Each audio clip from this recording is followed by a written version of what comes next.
Hai, Assalamualaikum. Saya Kaisara dari TVPSS SKPMW Channel. Hari ini 9 Januari 2025, Sekolah Kebangsaan Pangkal Makwan telah mengadakan majlis khatam Al-Quran peringkat sekolah.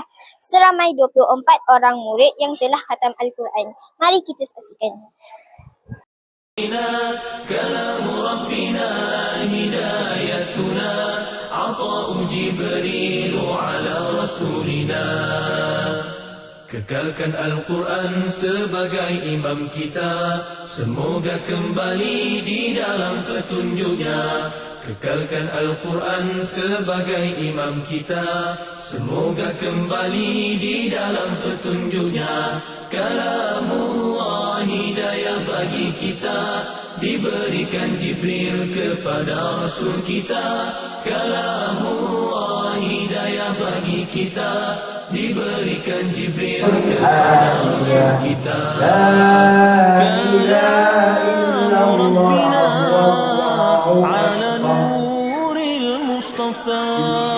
Kalam Rabbina ala nuril Mustafa. Assalamualaikum Cikgu. Waalaikumsalam.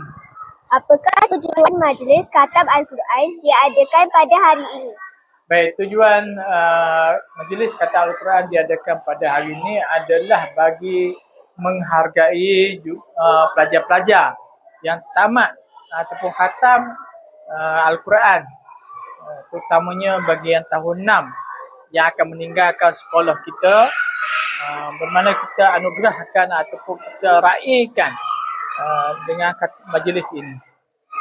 Apakah peranan pihak sekolah untuk meningkatkan bilangan murid yang khatam Al-Quran di masa akan datang? Bagi meningkatkan jumlah khatam Quran di masa akan datang, ustazah akan berganding bahu melatih dan juga mengajar anak-anak di SK Pangkal Makwan ni supaya habis. Fokus kita kepada tahun 6 supaya pelajar ni akan tamat di sesi tahun 6, maka khatamlah Al-Quran. Jadi kita bermula daripada tahun 1 lagi.